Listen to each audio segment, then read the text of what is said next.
Hi, everyone. Welcome to Cookeville Now, a podcast about the businesses, people, and places that make Cookeville and the Upper Cumberland what they are today. I am your host, Herbert Williams, and your co-host is Clarissa Williams. Hi, everyone. Welcome. We have been to all of the city council candidate forums, meet the candidate events, and we decided to have one and bring our audience the same questions from every candidate. We've tried to keep everything in about the same time frame and give everyone the opportunity to share who they are and why they're running. So welcome, Lynda. Thank you for being here. Thank you for having me. Do you want to start out by telling us a little bit about who you are? Yes, so my name is Lynda Marie Loftis-Webb, and I am the mother of 6 children who are absolutely amazing. I'm fixing to be a grandmother in about 3 weeks, Lord willing, and so that's kind of who I am as a person. Now, as a political figure, I'm not a very good politician because I don't have a speech written out, but I am a conservative Christian. I am a Republican. I know we're nonpartisan, but I believe in a lot that the Republican Party believes in. And I just believe that Cookeville is a wonderful small town, and we want to keep it strong in the things that we have been built on, and then build, as we evolve, build better, and make sure that everybody is included. Well, you kind of answered our first question of why are you running for office, as well as telling us who you are. So we'll jump right into the questions of transportation. So wherever you go, you hear about the road issues. It could be potholes or congestion, lots of different things. And that's all part of the growth that we're experiencing. But what would you say you could offer to help us to combat that? So transportation is one of my pet peeves with Cookeville. It just seems like it has not kept up with the times. So when I decided to run for city council, one of the first things I did was travel the roads, because when I was reading the 2030 plan about 2 years ago, I couldn't believe that it said 45% of our roads were less than good. And I was like, that cannot be correct. 45% of the roads are less than good. And it's probably, that's conservative, or because it's a couple of years out of date, it's definitely conservative. So I started looking at alternatives. What can we do? Can we widen roads? Traffic is horrible. There's too many stoplights. There is not enough ways we can turn into businesses in singular fashion instead of having 12 turnoffs. We've got now, like we do now, we don't have one where we have kind of a side road or something of that nature like other large cities kind of do. We don't utilize the resources we have, like diamond intersections, which is something that they use in big cities. We don't utilize roundabouts, which I'm not a big fan of roundabouts until I took one and was shown how to use it properly. Huge fan. I put it on my Facebook page of that now, because it can handle thousands of cars with no slowdown on traffic, including you can stay up to 45 miles an hour in a roundabout safely, as long as there's not a crosswalk and things of that nature. So there's so many other alternatives. However, the one thing we probably have neglected in Cookeville, or that we are addressing but is still little neglected, is ensuring that our public transportation system is used to the fullest. People do not understand the public transportation system and that it is there for them to use. But it's for every citizen. It's for every person who's even in Cookeville. It doesn't matter where you're from. And we can go to Nashville for $9, I believe it is. You can ride around in town for $1 per stop. And it's very structured. It's good for people who need a routine. And it's definitely good for people who are trying to get to and from work, because we have things like job access. There's all kinds of things that we utilize that we're just not taking advantage of as a community. Yeah. And that makes it hard for people who aren't from here, or people who don't normally use those services, to feel comfortable with using them. Well, let's talk about healthcare. So healthcare is important. We've got a lot of people moving here that continues in the growth.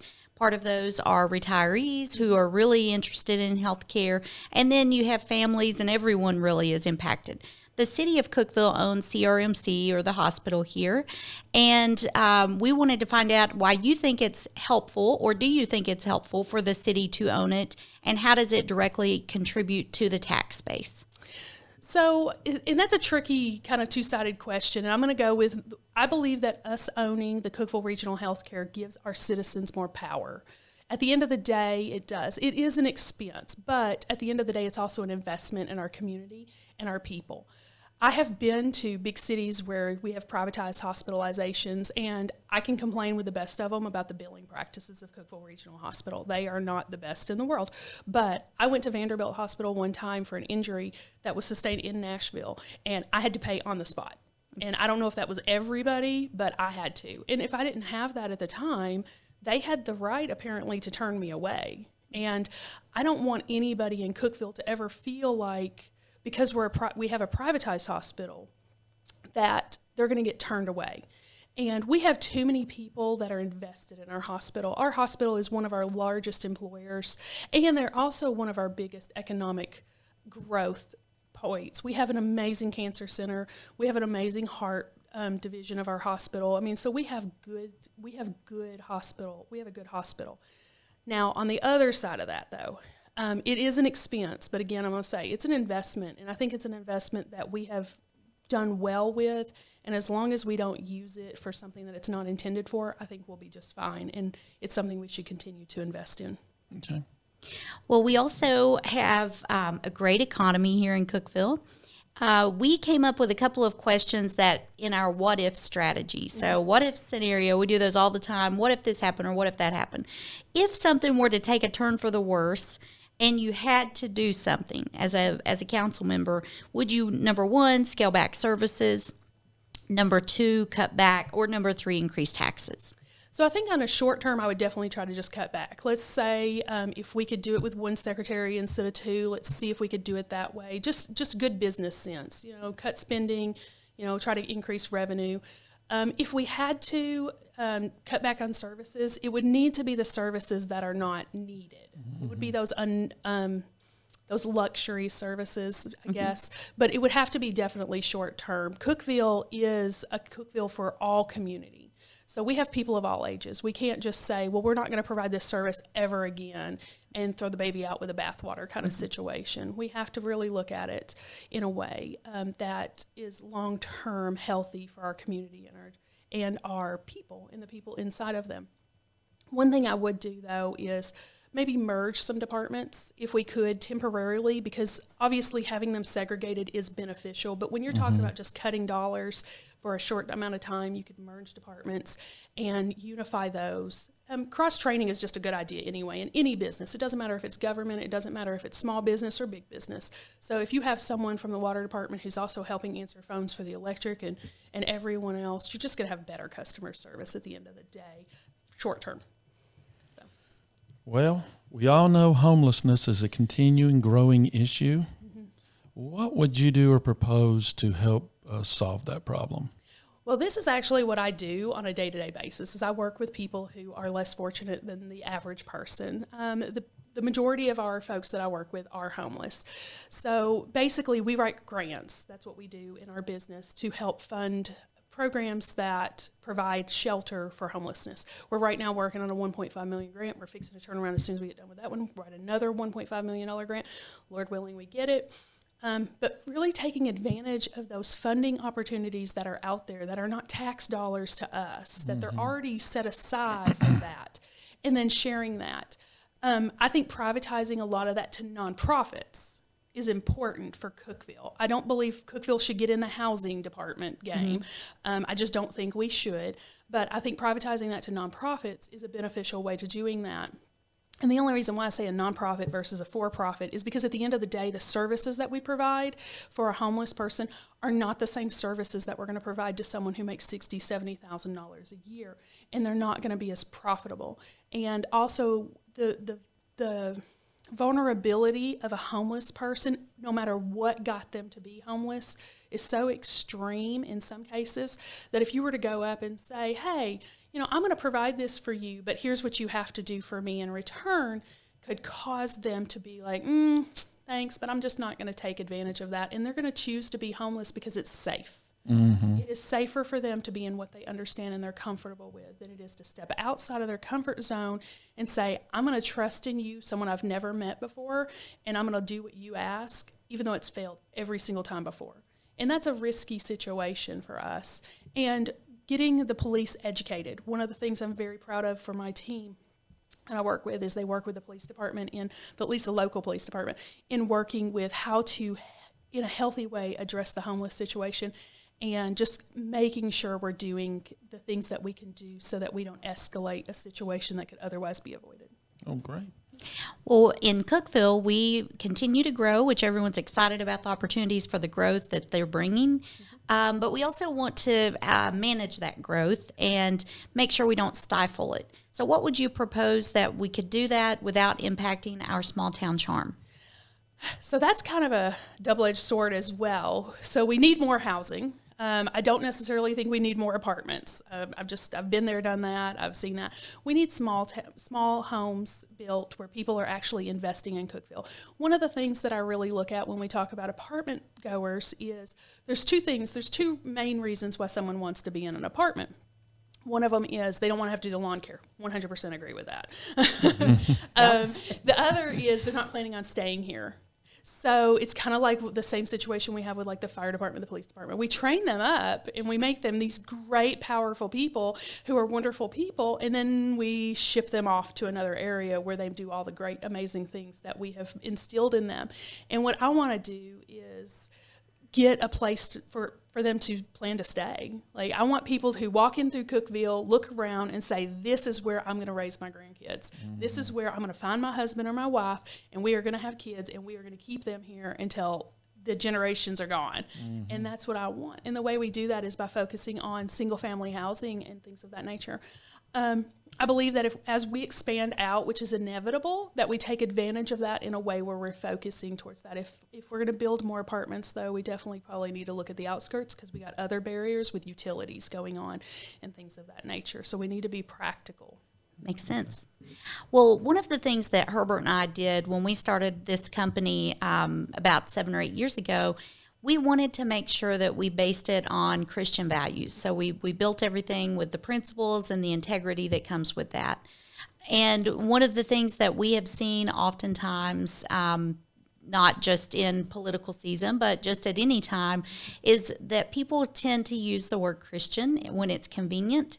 And being raised in church, I've got friends that don't go to church. I have friends that we agree to disagree all the time. But for us, we believe it's important and integral to everything we do to make sure that we share our faith. Mm-hmm. So one of the questions we felt was important was asking you to tell us more about your faith and the foundation of what that's rooted in. So I am a Christian. I go to a Baptist church. Well, actually, my church, that's not true. Used to be Baptist. It's now non-denominational. But I believe that Christ died for us, for our sins, and he was hung on the cross, and that is how we are saved, and we are going to be with God in heaven. That's what I believe. Mm-hmm. However, I also believe that Jesus, he wanted to share his beliefs, and he wanted to bring everybody to Christ, but he was also going to give people free will, and they were free to choose however they choose. So I kind of have a little bit of a different twist on the Christianity. I don't believe that me sharing my faith is a bad thing. I think that if I want to talk to you about the Bible and I want to talk to you about Jesus and I want to talk that, I can. If you ask me to stop, I'm going to respect your wishes, and then I'm going to pray for you. And that's what I do. Mm-hmm. So I'm not one of those people that is a Bible thumper, as my friend like to call people, but I do believe that everybody should have that opportunity to hear Christ and hear about his wonderful life and what he has so done for us, and then everything that came after that. But then I also believe that we should respect people's free will that God has given them, and honoring that if you believe something different, then you should. I am in long-term recovery, so I have 28 years in recovery, and I believe that in the 12-step program that they believe in a higher power, and whatever that is defined, and that's part of the reason why I have that acceptance.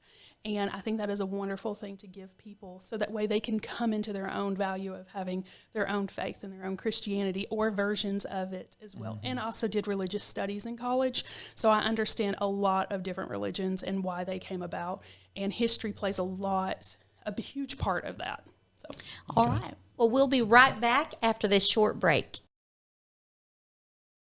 We put your company in front of the right audience. Our services include website creation, search engine optimization, search engine management, social media management, geofencing, video production, podcasts, and more. We can help you get found easy and affordable.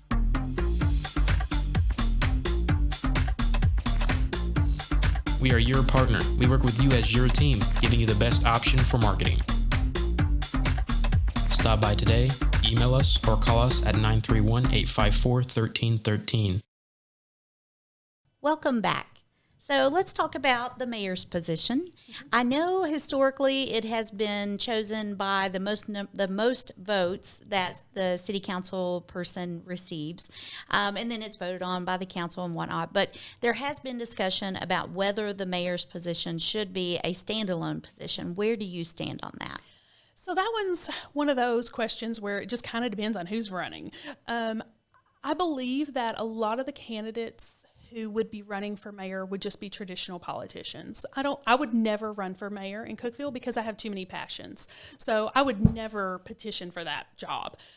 It's just too taxing on an individual when they don't have that team effort going on. So that would never be something I would. But then you also have to look at all the great people we've had as mayors who probably would have never run for mayor either.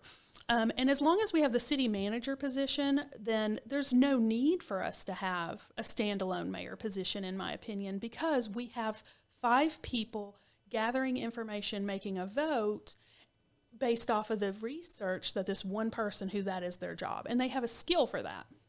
So I don't support one mayor position at this time. Now, that may change as we get larger. We may have to have that unified decision person, but at this time I just don't see the need for it. Plus, at this point in Cookeville, we have to have 5 people voting, so you need to convince 3 people to make an adjustment to something, versus if you have just the mayor, there might be some adjustments in that to where all you have to do is convince the mayor. And I know sometimes, historically speaking, sometimes our politicians don't always make the best decisions for the masses. They make the best decisions for the one. And I don't necessarily think I want a politician as our mayor in Cookeville, at least not now. So, Right. All right. You've often heard people say, I wish we had that here in Cookeville, or why don't they build one of those in Cookeville? If you could come up with something, whether it be a retail, restaurant, chain store, or just whatever, what would you like to see in Cookeville? well, I'm in the middle of a remodel for one of our homes, so definitely a Home Depot, hands down. That's what I want. Home Depot, you're welcome to come on out. I'll show you around. Don't get me wrong, I love Lowe's, but they just don't have everything that we need. However, if we were to look at the grand scheme of things on what don't we have, I think what we need is more support for our small businesses.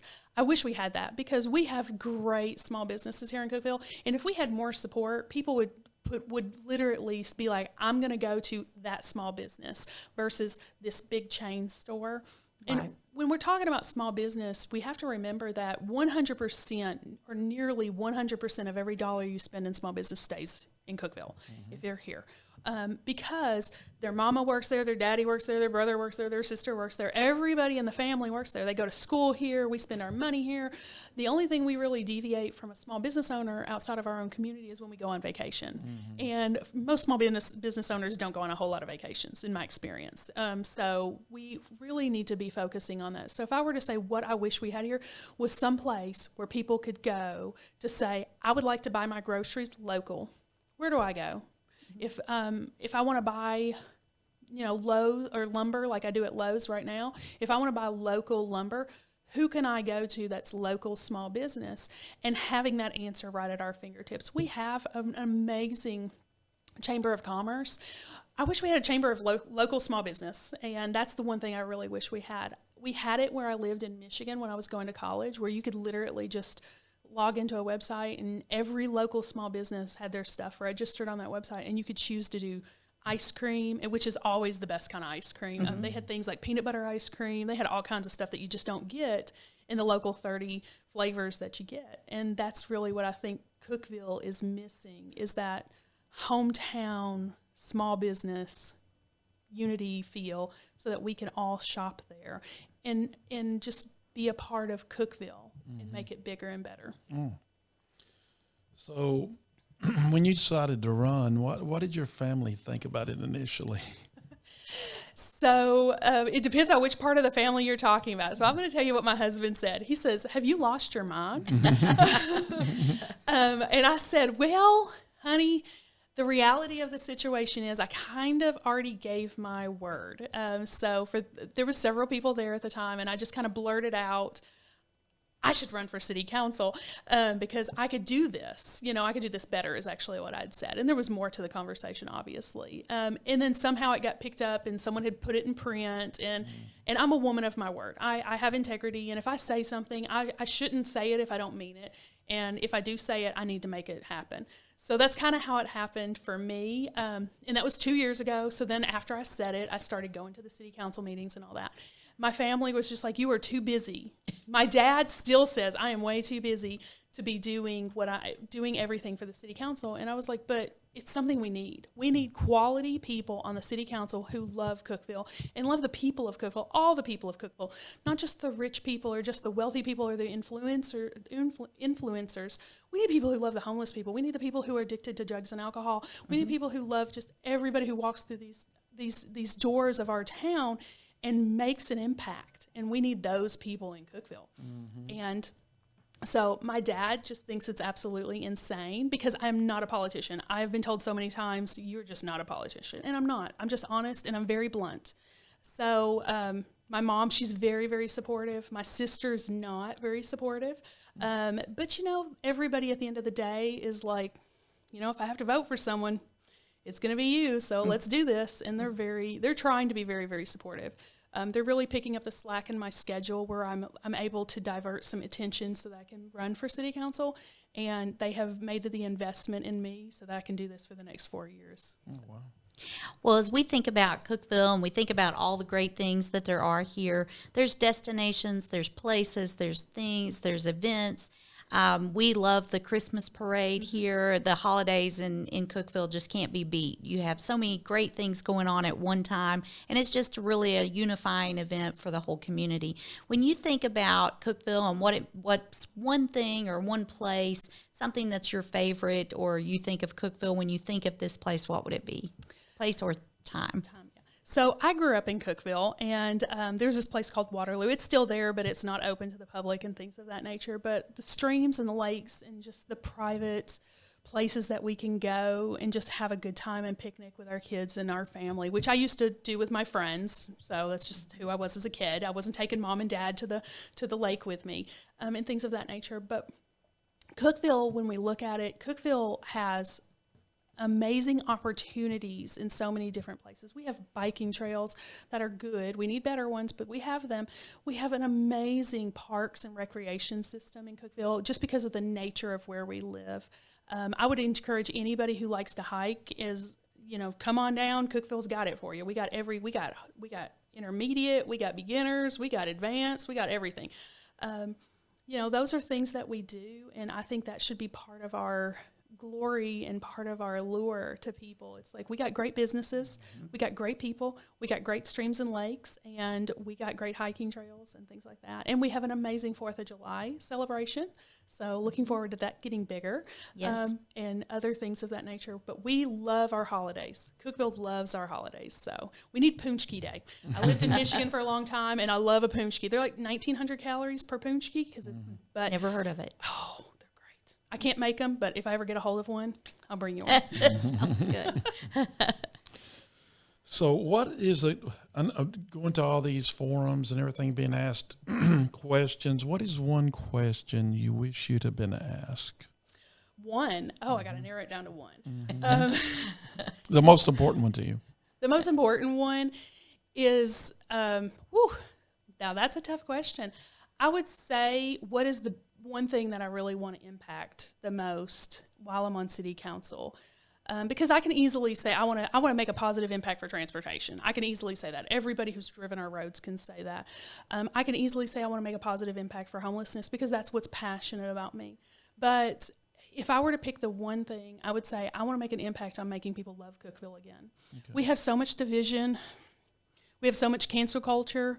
We just have so much unrest, and it's not warranted in Cookeville. Like, everybody loves everybody in Cookeville. I mean, you could walk down the road and see somebody who is just having a very, very hard time, and you can have compassion for them in Cookeville. You can't do that in big cities like Nashville. I definitely couldn't do it when I lived near Detroit. That was very dangerous. We have amazing police who keep us safe. We have amazing fire department. We have all the greatest things that we offer in a community.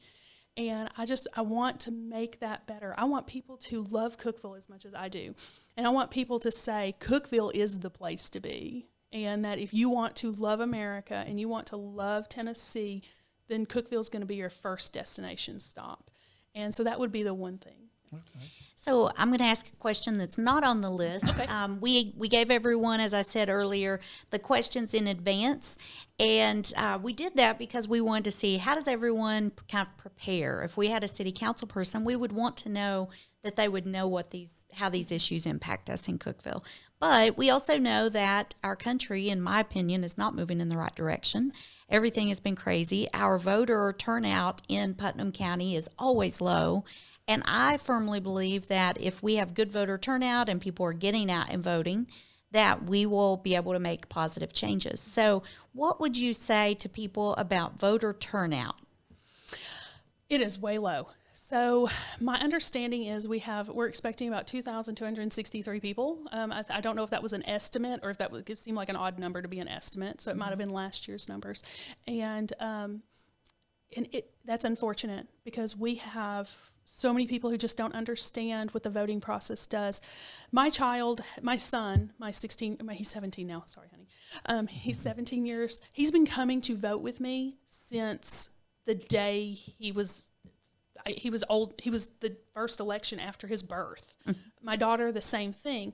I have educated my children since the moment they were on this planet that voting is your duty. It is not just a right that is given to you from our government and the Constitution.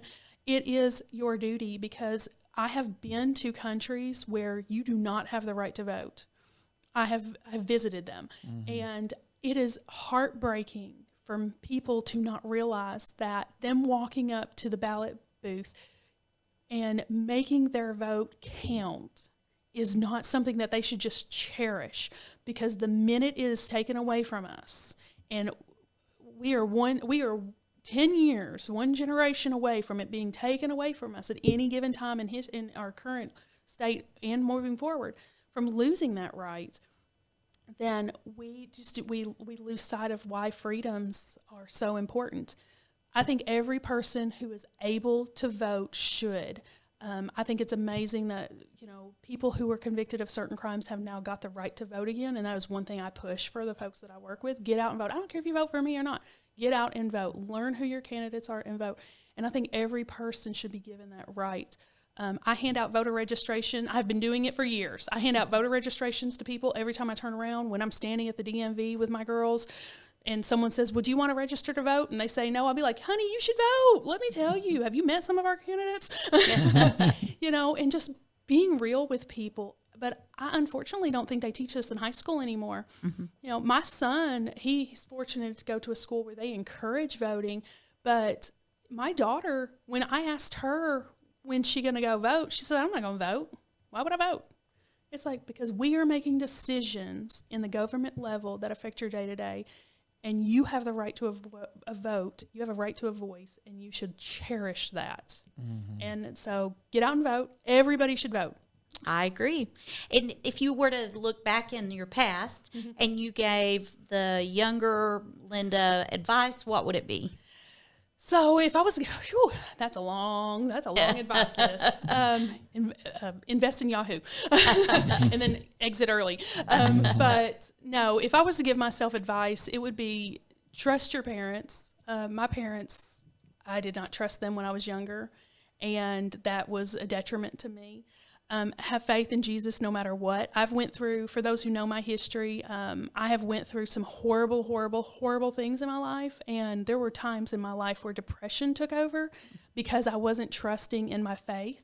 And once I did, it was a miracle. Like the next day, everything seemed to be better. And it was just like, okay, wish I would have done that 5 years ago. And those kinds of things. But just take advantage of the here and now and be a part of what you can be today. Wholeheartedly and with 100%. So at this point, is there anything else you'd like to share about yourself that we've not discussed at this point? I'm just passionate. I don't do anything in half measures. I've said that so many times. Anybody who knows me will tell you that. I believe that we have a lot of really good candidates who are on the city council ballot. I believe we have some candidates that don't have Cookeville's best interest at heart. And so get to know your candidates and be as passionate about your candidate and your vote as I am about Cookeville. And at the end of the day, you will be steered in the right direction. So that's pretty much that's the last thing about that.